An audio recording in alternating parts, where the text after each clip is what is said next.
Que 13 anos depois, a morte do prefeito de Santo André, Celso Daniel, ainda está encoberta por mistérios. Os assassinos foram presos, mas não se conhece o mandante do crime que chocou o Brasil.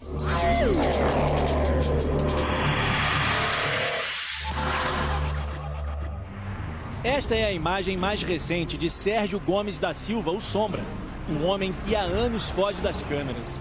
Ele sai pouco de casa, mas foi flagrado pela nossa equipe quando deixava uma clínica onde passa por um tratamento de saúde. O suspeito número 1 de ter encomendado a morte do melhor amigo.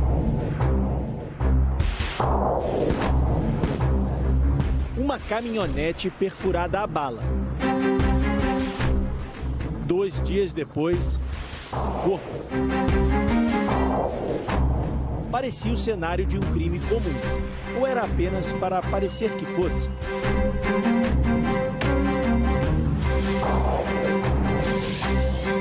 Uma manhã de domingo, 20 de janeiro de 2002, o corpo de um homem é encontrado numa estrada de terra. Era uma descoberta que mudaria a história de uma cidade e abalaria o país. A estrada de terra fica aqui em Juquitiba, na Grande São Paulo, a mais de 100 quilômetros de Santo André. Um lugar de difícil acesso que ganhou a capa dos jornais quando a identidade da vítima foi revelada. O homem morto a tiros, encontrado por moradores da região, foi deixado aproximadamente nesse ponto. O corpo era de Celso Daniel, o então prefeito de Santo André, e uma figura em ascensão no PT. A partir daí, o caso começa a ter projeção. A cada interrogatório, a cada prisão, o crime ganhava novos contornos e o mistério em torno dele só crescia. O que se sabe até agora é que o caso sempre foi cercado de dúvidas e nunca chegou ao fim. Os assassinos foram presos, mas o homem acusado de ser o principal mandante do crime, Sérgio Gomes da Silva, o Sombra, não foi julgado até hoje. Parte do processo foi anulada por decisão do Supremo Tribunal Federal. Interrogatórios, depoimentos, perícia, tudo vai ter que ser refeito agora a pedido da defesa.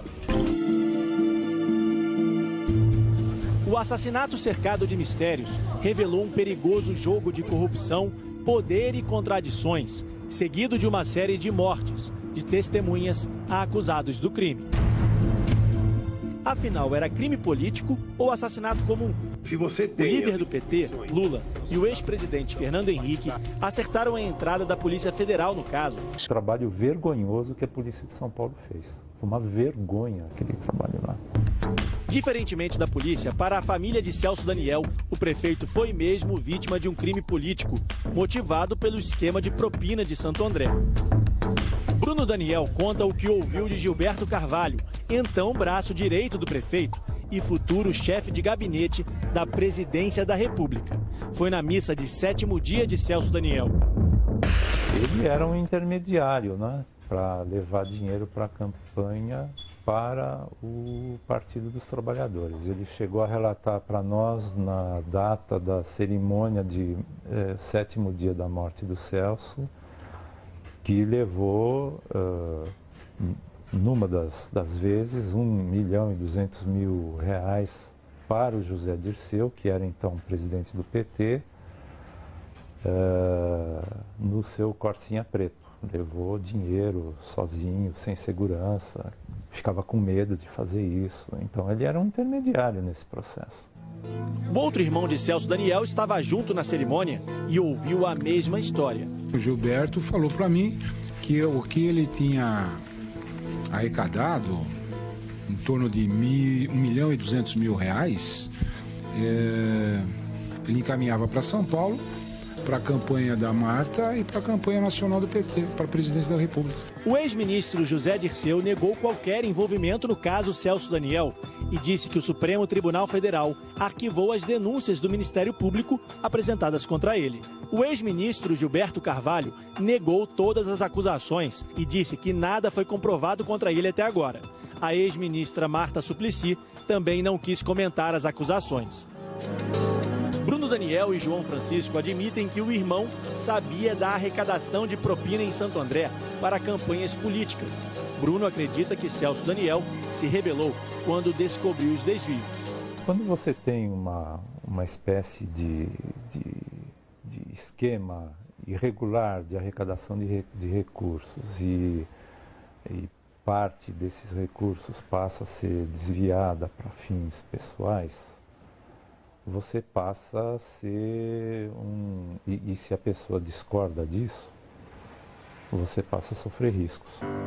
A família do prefeito foi ameaçada por criminosos durante as investigações do caso. Com medo, Bruno teve de deixar o Brasil. Mas era um negócio horrível, né? Eu chegava para dar aula na PUC com um camburão atrás de mim, com gente com metralhadora e tal, e os caras me esperando na saída para me acompanhar até em casa. E era inclusive um pouco difícil de ter plena confiança neste esquema de segurança da polícia. Apesar das ameaças, os irmãos dedicaram esforços para ajudar a descobrir o mandante do assassinato. Com o surgimento de indícios, os promotores decidiram fazer uma nova investigação e concluíram que Celso Daniel foi vítima de um assassinato planejado. Denunciaram o empresário Sérgio Gomes da Silva, o Sombra, como mandante. Ele era ex-segurança e amigo do prefeito. Na época, Sombra falou sobre a suspeita e chorou. Tem que prender os assassinos. Porque se não prender os assassinos, vale tudo. Vale tudo. Vale jogar a minha relação de 14 anos com o meu amigo no lixo. Sombra passaria de amigo a suspeito depois de um encontro neste restaurante nos Jardins, bairro chique de São Paulo. 2 dias antes da morte de Celso Daniel, os dois jantaram aqui. Celso Daniel e Sérgio passaram exatamente 2 horas dentro do restaurante. Aqui fora, segundo as investigações, esperaram menos de 1 minuto, até que o manobrista pegasse a caminhonete dentro da garagem. Sérgio, que tinha conhecimento de segurança, sentou no banco do motorista. Os dois seguiriam para Santo André, no ABC Paulista, mas o carro nunca chegou lá. O depoimento de uma testemunha revela que 3 carros seguiram o veículo do prefeito. O segurança de uma lanchonete contou que viu a caminhonete passar em alta velocidade e logo depois os 3 carros. Sérgio Sombra fez o caminho mais longo para voltar a Santo André. Segundo as investigações, o objetivo era passar perto do trailer da mãe de um dos criminosos, onde a quadrilha estaria reunida à espera de um sinal, uma piscada de faróis. Os presos disseram à polícia que seguiam um empresário numa caminhonete vermelha, que saía do CEAGESP, a central de abastecimento do estado, um lugar bem distante do local do crime. Eles contaram que se perderam da suposta vítima e pegaram o prefeito de Santo André por engano. O carro em que Celso Daniel estava foi seguido até esta rua, na zona sul de São Paulo. Aqui, o então prefeito de Santo André foi sequestrado por 11 homens armados. Sérgio Sombra, que estava ao volante do veículo, foi liberado sem nenhum ferimento. A polícia tratou o crime que aconteceu aqui como um sequestro comum. Mas detalhes ainda geram dúvidas. 13 anos depois, muitas perguntas sobre esse acontecimento ainda estão sem respostas. Quem ouviu o tiroteio conta que foi tudo muito rápido. Eu joguei no chão e eu não sabia de onde vinham os tiros. As investigações apontaram que Celso Daniel conseguiu fugir da quadrilha por 3 quilômetros até o carro dirigido por Sombra bater em outro veículo. A caminhonete parou e foi cercada pelos 3 carros, um sedã, uma outra caminhonete e um veículo menor. 11 homens armados teriam descido e obrigado Celso Daniel a sair. Logo depois, o prefeito foi levado pelos criminosos. Sérgio Gomes da Silva ficou ali. Mas por que ele foi poupado? Contradições e detalhes do que aconteceu no dia do sequestro deram início a um imenso quebra-cabeças. Nós remontamos a cena do momento em que Celso Daniel foi levado pelos criminosos. Usamos como base os depoimentos usados no processo para recriar a história. Segundo a perícia, os criminosos atiraram no vidro para parar o carro, mas quase todos os disparos atingiram o lado do passageiro, onde estava Celso Daniel, e não do lado do motorista. Uma testemunha contou ter visto Sérgio ao celular com uma arma na mão depois do crime, mas não havia tiros de dentro para fora do carro. Sombra disse que parou o veículo porque o pneu foi furado por um disparo e que em seguida o carro morreu. Mas a perícia revelou que se tratava de um carro automático e que o tiro furou o pneu com o veículo já parado. Uma ligação feita para a polícia naquela noite revela que houve uma sequência de tiros no local. Aqui na Fontana Bezerra? Isso. Então, nossa, tá o maior tiroteio aqui. Outra ligação registrou um disparo único depois do tiroteio. Oi, tem um carro aqui na minha rua que os ladrões deixaram e ele tá bem na subida sozinho. A esquina com a Bajiba? É, acho que teve até tiro. Vem. Tá lá. Mas se a perícia provou que não havia problemas no carro blindado do prefeito, como as travas da porta abriram? Essa pergunta ficou no ar até hoje. O local em que ocorreu o arrebatamento do Celso Daniel fica a 100 metros de um distrito policial e a 150 metros de uma polícia rodoviária estadual. 100 metros de distância. Né? É só seguir na marcha do veículo e parar no distrito policial. Né? Era muito simples evitar o sequestro de Celso Daniel. E ele ficava tentando dar uma versão que justificasse o injustificável. Mais de 13 anos depois, voltamos ao local do sequestro. Muitos moradores se lembram daquela noite. Eu estava deitado no sofá, né, cochilando, aí eu vi os tiros. Aí quando eu saí que vi a batida, olhei assim, eu falei, o cara estava com a arma na mão. Encontramos uma testemunha do sequestro que nunca havia sido ouvida. É este rapaz, um jovem de 20 anos. Na época do crime, era uma criança, mas lembra bem o que aconteceu. Naquela noite, ele ouviu tiros e foi correndo para a rua. Revela ter visto o homem que abriu a porta para o prefeito ser arrancado do carro. O jovem, que não pode ser identificado, conversou com a nossa equipe. Qual foi a primeira coisa que você viu quando você saiu de casa?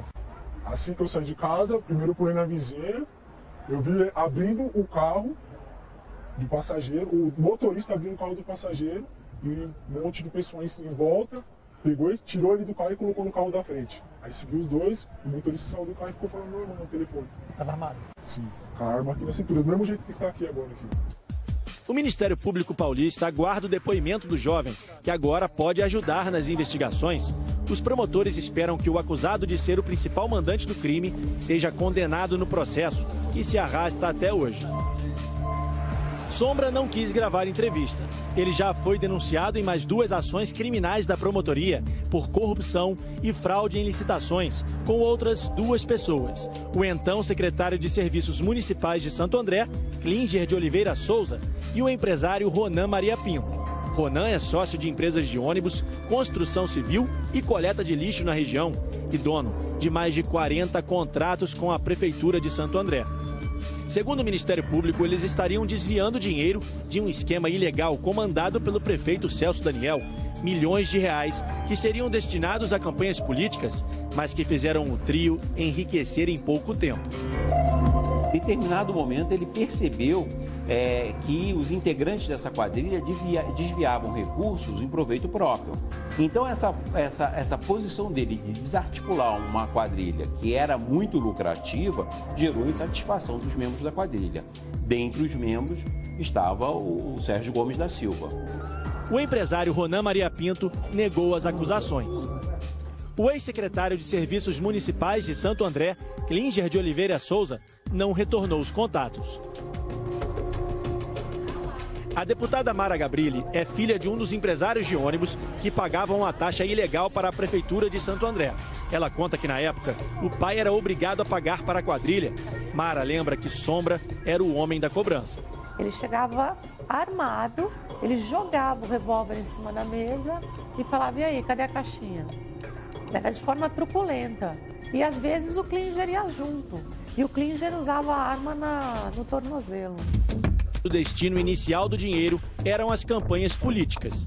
Havia um esquema de arrecadação de recursos para financiar campanhas eleitorais de partidos políticos. Em primeiro lugar do PT e de aliados também. O PT não quis se manifestar. Sérgio Sombra aproveitou todos os recursos na justiça.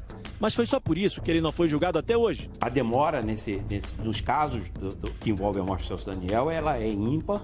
Eu nunca vi na minha carreira tanta demora para julgar esses processos. O empresário pode ser a chave que falta para fechar o mistério. Desde que as investigações começaram, 10 personagens dessa história já morreram. Outros ganharam prestígio e apareceram no cenário político nacional. Seria uma coincidência?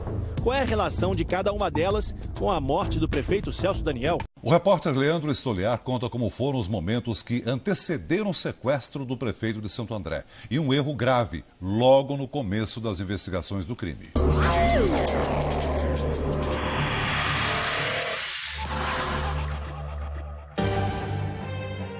Um assassinato, um esquema de corrupção e muitas contradições. Mas de uma coisa o Ministério Público tem certeza: Celso Daniel foi vítima de uma execução encomendada. Só que 13 anos depois do crime, os promotores de São Paulo ainda tentam juntar as peças do quebra-cabeças para provar a tese. Procuramos personagens que foram vítimas da trama complexa e cheia de mistérios. Mas o que um piloto de helicóptero e o dono de um restaurante tem a ver com a morte do prefeito de Santo André no ABC Paulista? Falaram especificamente que eu tinha matado o Celso Daniel e certo? Sequestrador, o que é isso? O que é isso? É imperdoável o que fizeram comigo, imperdoável. Eu estava à mercê de dois caras armados e os caras comandavam a situação toda. Para entender a ligação é preciso voltar no tempo. 2002, o corpo do prefeito de Santo André é abandonado numa estrada de terra em Juquitiba, na região metropolitana. A polícia dá início a uma investigação comandada pelo delegado Romeu Tuma Júnior. Os investigadores descobrem que Celso Daniel foi sequestrado por uma quadrilha da comunidade do Pantanal, na zona sul de São Paulo, e foram atrás do cativeiro para tentar achar pistas que levassem aos criminosos, mas prenderam as pessoas erradas. No caminho para tentar encontrar o cativeiro de Celso Daniel, os investigadores passaram por essa estrada, que liga São Paulo a Juquitiba, onde o corpo do prefeito foi encontrado. Daqui de cima, eles viram dois carros estacionados nesse restaurante. Eram da mesma cor e modelo daqueles vistos por testemunhas no local do sequestro. O nome do restaurante também se revelaria uma outra coincidência: Pantanal, o mesmo nome da comunidade de onde saiu a quadrilha. Os policiais então decidiram entrar e prender todo mundo que estava lá dentro. Seu Elino era o dono do pesqueiro Pantanal e levou um susto quando os policiais chegaram. Chegou os 4 Commodoro pretos, sem placa, tudo com vidro fumê. E já desceu de dentro do carro, mão para a cabeça, todo mundo. Aí o turma me perguntou quem que era o dono do estabelecimento. Eu falei, sou eu. Este documento comprova que seu Elino foi preso na época por porte ilegal de armas e formação de quadrilha. Segundo os policiais da Delegacia Seccional de Taboão da Serra, o pesqueiro Pantanal era utilizado pela quadrilha como cativeiro do prefeito Celso Daniel. Seu Elino diz que usava a arma para se defender e o porte estava vencido há um mês. O comerciante conta ainda que o então delegado de Taboão da Serra na época, Romeu Tuma Júnior, tentou fazer um acordo para soltá-lo. Eles queriam 50 mil reais para poder abafar tudo, que foi um engano, que me prenderam sem ter certeza que era eu, certo? Foi um engano, nós dá 50 mil, sorte você e o seu trio, não foi trio não, você e a sua máfia. A versão da polícia era de que neste local ficava o cativeiro do prefeito. Até isso foi forjado, segundo ele. 2 investigadores compravam os Marmitex com o mesmo carro, um dos mesmos carros, um Commodoro preto sem placa, certo? Comprava 8, 10 marmitas. E jornal. Que ali era o cativeiro que eu deixei o Celso Daniel. Na verdade, o prefeito foi mantido refém a quase 20 quilômetros daqui. Na época, um local abandonado. Celso Daniel foi trazido para essa rua sem saída no interior de Juquitiba. Segundo testemunhas, foi aqui nessa casa que o prefeito de Santo André foi mantido em cativeiro. Ele dormiu aqui pelo menos uma noite. Testemunhas disseram que ele foi trazido por homens armados e entrou por aquela porta ali, pela porta da frente, que já mudou nos últimos 13 anos. De lá para cá, uma nova família mora aqui e reconstruiu tudo o que foi deixado no dia do crime. O porão que havia na casa foi aterrado e os colchonetes e roupas de cama do cativeiro foram queimados. A investigação sobre a morte de Celso Daniel, concluída em 2 meses, foi questionada pelos promotores do caso. Eles pediram uma nova investigação que ficou a cargo da delegada Elizabeth Sato. Mas ela encerrou o caso num relatório de apenas 5 páginas, com a mesma conclusão anterior: crime comum. Sato, atual chefe da Delegacia de Homicídios de São Paulo, também preferiu ficar em silêncio. Concluindo rapidamente a investigação, sem realizar diligências básicas, como, por exemplo, a quebra do sigilo telefônico desses integrantes da quadrilha, para verificar se eles falavam a verdade, a polícia concluiu pela uma versão de um crime comum e um crime sem nenhum planejamento, né? Seria um sequestro realizado, né, a olho. Depois que a justiça decidiu libertar seu Elino por falta de provas, a polícia chegou a pedir o indiciamento de 11 pessoas. O Ministério Público acatou apenas 7 deles. A verdadeira quadrilha da favela Pantanal foi condenada pelos crimes. Mas uma nova investigação da promotoria chegou à conclusão que havia um mandante e denunciou Sérgio Gomes da Silva, o Sombra, como o principal suspeito de encomendar a morte do prefeito de Santo André. Mas ele nunca foi julgado. Sombra não quis gravar entrevista. Hoje responde em liberdade. Parte do processo foi anulada e voltou à fase inicial. O Supremo Tribunal Federal, como um todo, entende que houve um cerceamento de defesa com relação ao Sérgio Gomes da Silva. Porque naquela oportunidade não foi dado chance aos seus advogados de questionarem os demais corréus sobre o que, como, a circunstância em que aquilo havia ocorrido, né? Uma série de dúvidas e coincidências revelaram mais do que um simples assassinato. Levantaram suspeitas sobre um esquema de corrupção na prefeitura de Santo André. Donos de empresas de ônibus pagavam taxas à quadrilha. O dinheiro seria para financiar campanhas políticas. E era uma quadrilha que dominava a maior parte desses serviços, né? Veja que a mesma pessoa que realizava transporte, fazia coleta de lixo e fazia obras públicas. Na CPI dos bingos, que também apurou o caso, a deputada Mara Gabrilli questiona o ex-ministro Gilberto Carvalho. Isso não incomoda o senhor, que presenciou, o senhor era braço direito desse prefeito. O ex-ministro Gilberto Carvalho não quis gravar entrevista. Para a família de Celso Daniel, o prefeito descobriu que Sombra teria passado a desviar o dinheiro da propina. O Gilberto Carvalho enviou um conjunto de documentos ao Celso que apresentava indícios de enriquecimento ilícito dessas pessoas. 2 dias depois do sequestro, Celso Daniel foi encontrado morto. Uma imagem que rodou o mundo. Irã Moraes foi o primeiro agente funerário a chegar no local e reconhecer que a vítima era o prefeito de Santo André. Irã foi morto quando colocava compras no porta-malas do carro. O agente funerário foi surpreendido aqui e levou 2 tiros a queima-roupa. Os investigadores concluíram que o assassinato foi motivado por uma disputa entre funerárias. A polícia declarou que a morte do agente funerário e do prefeito de Santo André são coincidências, mas depois dele, outras 9 pessoas morreram e todas tinham alguma ligação com o caso Celso Daniel. O segundo laudo feito no corpo comprova que o prefeito foi torturado pelos criminosos. O documento é assinado pelo médico legista Carlos Delmonte Printes. O legista foi encontrado morto de madrugada no chão do escritório onde costumava trabalhar até tarde. A perícia atestou morte por asfixia provocada pela ingestão de medicamentos. A polícia concluiu que o médico se suicidou, mas 2 meses antes de morrer, Carlos Delmonte havia recebido um pedido do Ministério Público para elaborar um laudo complementar sobre a morte de Celso Daniel, mas morreu antes de terminá-lo. Celso Daniel e Sérgio Sombra jantaram neste restaurante momentos antes do sequestro. O garçom que trouxe a comida naquela noite morreu num assalto meses depois. O homem que testemunhou o assassinato também morreu. Segundo testemunhas, no dia do sequestro, Celso Daniel e Sombra foram perseguidos de carro até esta rua na zona sul de São Paulo.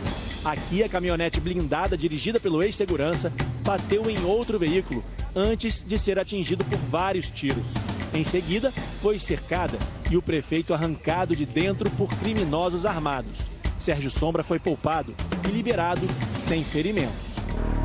O dono de um bar na região ouviu os disparos e prestou depoimento como testemunha do caso. Voltamos ao local do crime para falar com o comerciante, mas ele também morreu. Sérgio Gomes da Silva, o Sombra, era o braço direito de Celso Daniel na prefeitura de Santo André. Mas qual seria a ligação dele com a quadrilha da favela Pantanal, presa por matar o prefeito? Dionísio Aquino Severo, um especialista em sequestros e apontado pelo Ministério Público como uma peça-chave no plano. O vice-prefeito de Celso Daniel no primeiro mandato em Santo André, José Cicotti, disse em depoimento na época que viu os dois juntos na prefeitura. Viu o Dionísio junto com o Sérgio e com mais umas 30 pessoas. O vice-prefeito também morreu. Segundo o Ministério Público, Dionísio Aquino Severo foi escolhido por Sombra para comandar o sequestro de Celso Daniel. O criminoso cumpria pena neste presídio em Guarulhos, São Paulo. Mas como escapou de lá para praticar o crime? Foi assim, pelo ar, que o criminoso conseguiu fugir. Lembra deste homem? Lá do início da reportagem? O Dato é piloto de helicóptero e também é um personagem dessa história. Ele foi sequestrado por criminosos e obrigado a fazer um resgate dentro de um presídio. Ele tirou de lá o mesmo criminoso que participou do sequestro do prefeito Celso Daniel. Dato, nessa hora, você ficou nervoso, claro. Muito nervoso. Mas eu tinha que controlar a situação. Eu não podia me deixar envolver pelo nervosismo, porque eu estou voando um helicóptero. Então eu tinha que administrar aquilo da melhor maneira possível. Os clientes bem vestidos de um voo panorâmico eram, na verdade, criminosos armados. E Dato teve que pilotar sob ameaças, num voo arriscado. Foi um resgate perigoso, arquitetado pela quadrilha. Uma fuga cinematográfica do presídio. Cara, eu não olhei vento, ou não olhei se tinha fio. Eu meti uma curva para a esquerda, já na direita, entrei no meio de 2 pavilhões e toquei naquela quadra que eles tomam sol. Mas não posei 100%. Encostei os esquis no chão e deixei só aliviado no comando. Eles abriram a porta e entrou um passageiro. Quando entrou um passageiro, eu iniciei a decolagem na vertical. Aí o que estava à minha esquerda colocou a arma no meu rosto e falou, volta, volta. Eu voltei e entrou a segunda pessoa. A segunda pessoa era Dionísio. O piloto Dato tem 38 anos de profissão, mas era a primeira vez que se via entre a vida e a morte. Eu era o comandante da aeronave, mas eu não era o comandante da situação. Quem comandava a situação eram os caras armados. O bandido foi resgatado na véspera do sequestro do prefeito Celso Daniel. Dionísio foi preso 3 meses depois do assassinato em Alagoas, Maceió. O principal suspeito de chefiar o sequestro do prefeito foi trazido de volta para São Paulo. Assim que chegou, Dionísio teria prometido contar à polícia tudo o que sabia sobre o crime, mas a promessa nunca foi cumprida. Dionísio morreu antes de esclarecer a verdade sobre a morte de Celso Daniel. 2 dias depois de ser preso novamente, o sequestrador, resgatado da cadeia de helicóptero, foi assassinado atrás desses muros. Dionísio foi surpreendido pelos assassinos no momento em que conversava com o outro preso, José Edson da Silva, condenado por participar do sequestro do prefeito. O teor da conversa entre os dois nunca foi esclarecido. Segundo a polícia, Dionísio foi assassinado com 60 facadas durante uma suposta rebelião no presídio. A morte dele foi mais uma da série. Dionísio seria uma peça-chave nas investigações. Então, quando tem queima de arquivo, é necessário investigar mais, que foi o que ocorreu no caso do Celso, né? Pessoas, de alguma maneira associadas ao crime, apareceram mortas, né? Foram mortas ou apareceram mortas. Outras 3 pessoas também morreram. Um amigo de Dionísio Aquino Severo, identificado como Sérgio Orelha. O investigador Otávio Messier, que ligou para Dionísio antes do sequestro. E o delegado Josimar Ferreira, que registrou a morte do prefeito. Coincidências também marcaram as investigações sobre o assassinato do prefeito de Campinas, Antônio da Costa Santos, o Toninho do PT, 1 ano antes da morte de Celso Daniel. Para a polícia, Toninho foi vítima de um assalto, mas a família também acredita em crime político.